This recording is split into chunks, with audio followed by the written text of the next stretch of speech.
जय श्री कृष्णा। राधे राधे। ओम नमो भगवते वासुदेवाय नमः। आप सभी को देवशयनी एकादशी व्रत कथा की ढेर सारी शुभकामनाएं।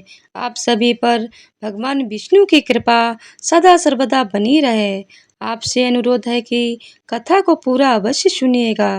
तो चलिए शुरू करते हैं देवशयनी एकादशी व्रत कथा। आषाढ़ मास के शुक्ल पक्ष की एकादशी तिथि को देवशयनी एकादशी के नाम से जाना जाता है। इस दिन भगवान विष्णु और माता लक्ष्मी जी की पूजा की जाती है।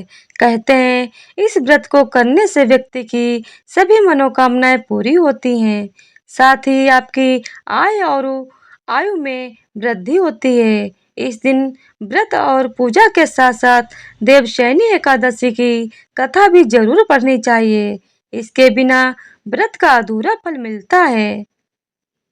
तो आइए जानते हैं देवशयनी एकादशी की कथा और महत्व। युधिष्ठिर ने पूछा, भगवान आषाढ़ के शुक्ल पक्ष में कौन सी एकादशी होती है, जिसका नाम और विधि क्या है, यह बतलाने की कृपा करें। भगवान श्री कृष्ण बोले, हे राजन, आषाढ़ शुक्ल पक्ष की एकादशी का नाम देवशयनी है। मैं उसका वर्णन करता हूँ। वह महान पुण्यमयी, स्वर्ग एवं मोक्ष प्रदान करने वाली, सब पापों को हरने वाली तथा उत्तम व्रत है।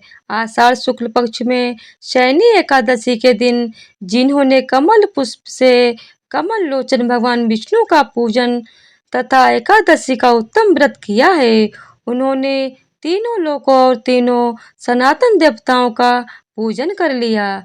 हरिशयनी एकादशी के दिन मेरा एक स्वरूप राजा बलि के यहाँ रहता है और दूसरा क्षीर सागर में शेष नाग की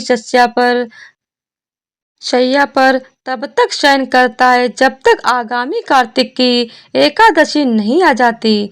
अतः आषाढ़ शुक्ल एकादशी से लेकर कार्तिक शुक्ल एकादशी तक मनुष्य को भली भांति धर्म का आचरण करना चाहिए। जो मनुष्य इस व्रत का अनुष्ठान करता है वह परम गति को प्राप्त होता है। इस कारण यत्न पूर्वक इस एकादशी का व्रत करना चाहिए। एकादशी को रात में जागरण करके शंख चक्र और गदा धारण करने वाले भगवान विष्णु की भक्ति पूर्वक पूजा करनी चाहिए। ऐसा करने वाले मनुष्य के पुण्य की गणना करने में चतुर्मुख ब्रह्मा जी असमर्थ हैं। राजन, जो इस प्रकार भोग और मोक्ष प्रदान करने वाला सर्व पापहारी एकादशी के उत्तम व्रत का पालन करता है, वह जाति का चांडाल होने पर भी संसार में सदा मेरा प्रिय करने वाला है। जो मनुष्य दीपदान, पलाश के पत्ते पर भोजन और व्रत करते हुए चौमासा व्यतीत करते हैं, वे मेरे प्रिय हैं। चौमासे में भगवान विष्णु सोए रहते हैं, इसीलिए मनुष्य को भूमि पर शयन करना चाहिए। धर्मराज युधिष्ठिर भगवान श्री कृष्ण से कहते हैं, हे भगवान, आपने आषाढ़ मास के कृष्ण पक्ष की एकादशी अर्थात योगिनी एकादशी के बारे में विस्तार पूर्वक बतलाया है।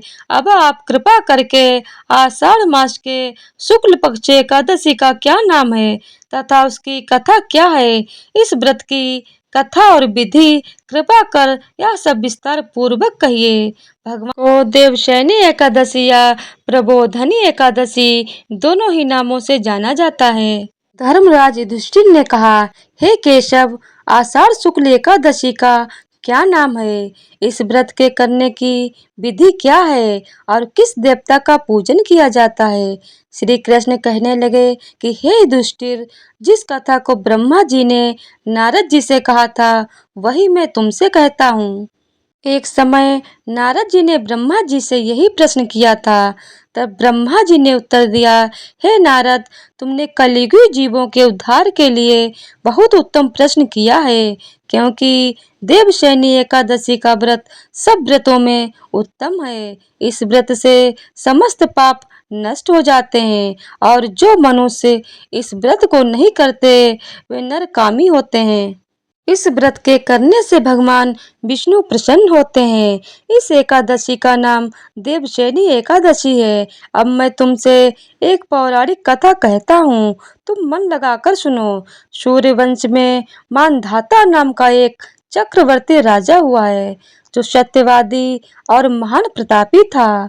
वह अपनी प्रजा का पुत्र की भांति पालन किया करता था। उसकी सारी प्रजा धन्य धान्य से भरपूर और सुखी थी। उसके राज्य में कभी अकाल नहीं पड़ा था। एक समय उस राजा के राज्य में 3 वर्ष तक वर्षा नहीं हुई और अकाल पड़ गया। प्रजा अन्न की कमी के कारण अत्यंत दुखी हो गई। अन्न के न होने से राज्य में यज्ञ आदि भी बंद हो गए। एक दिन प्रजा राजा के पास जाकर कहने लगी कि हे राजा, सारी प्रजा त्राहि त्राहि पुकार रही है, क्योंकि समस्त विश्व की सृष्टि का कारण वर्षा है। वर्षा के अभाव से अकाल पड़ गया है और अकाल से प्रजा मर रही है। इसीलिए हे राजन, कोई ऐसा उपाय बताओ जिससे प्रजा का कष्ट दूर हो। राजा मानधाता कहने लगे कि आप लोग ठीक कह रहे हैं। वर्षा से ही अन्न उत्पन्न होता है और आप लोग वर्षा न होने से अत्यंत दुखी हो गए। मैं आप लोगों के दुखों को समझता हूँ। ऐसा कहकर राजा कुछ सेना साथ लेकर वन की तरफ चल दिया। वह अनेक ऋषियों के आश्रम में भ्रमण करता हुआ अंत में ब्रह्मा के पुत्र अंगिरा ऋषि के आश्रम में पहुंचा। वहां राजा ने घोड़े से उतरकर अंगिरा ऋषि को प्रणाम किया। मुनि ने राजा को आशीर्वाद देकर कुशल क्षेम के पश्चात उनसे आश्रम में आने का कारण पूछा। राजा ने हाथ जोड़कर विनीत भाव से कहा कि हे भगवान, सब प्रकार से धर्म पालन करने पर भी मेरे राज्य में अकाल पड़ गया है। इससे प्रजा अत्यंत दुखी है। राजा के पापों के प्रभाव से ही प्रजा को कष्ट होता है।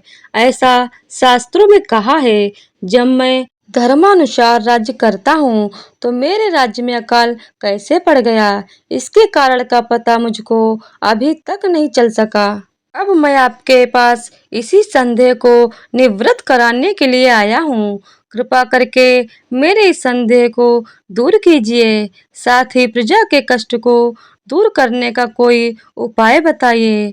इतनी बात सुनकर ऋषि कहने लगे कि हे राजन, यह सतयुग सब युगों में उत्तम है। इसमें धर्म को चारों चरण सम्मिलित हैं, अर्थात इस युग में भी धर्म की सबसे अधिक उन्नति है। लोग ब्रह्म की उपासना करते हैं और केवल ब्राह्मणों को ही वेद पढ़ने का अधिकार है। ब्राह्मण ही तपस्या करने का अधिकार रख सकते हैं, परंतु आपके राज्य में एक शूद्र तपस्या कर रहा है। इसी दोष के कारण आपके राज्य में वर्षा नहीं हो रही है। इसलिए यदि आप प्रजा का भला चाहते हो तो उस शूद्र का वध कर दो। इस पर राजा कहने लगे कि महाराज, मैं उस निरपराध तपस्या करने वाले शूद्र को किस तरह मार सकता हूँ। आप इस दोष में छूटने का कोई दूसरा उपाय बताइए।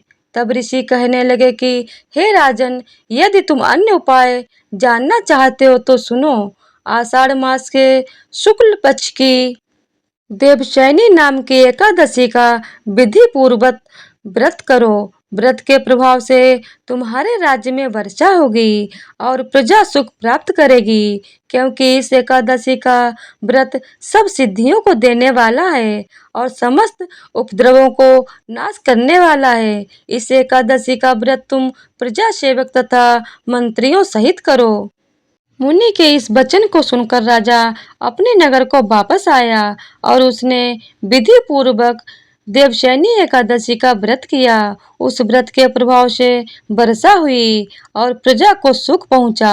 अतः इस मास की एकादशी का व्रत सब मनुष्य को करना चाहिए। यह व्रत इस लोक में भोग और परलोक में मुक्ति को देने वाला है। इस कथा को पढ़ने और सुनने से मनुष्य के समस्त पाप नष्ट हो जाते हैं। और जो कोई भी देवशयनी एकादशी का व्रत करता है या कथा को सुनता है उसकी सभी मनोकामनाएँ पूरी होती हैं। तो राधे राधे, जय श्री कृष्णा। तो आज की वीडियो अगर आप लोगों को पसंद आई हो तो वीडियो को लाइक, शेयर और चैनल को सब्सक्राइब कर दीजिएगा।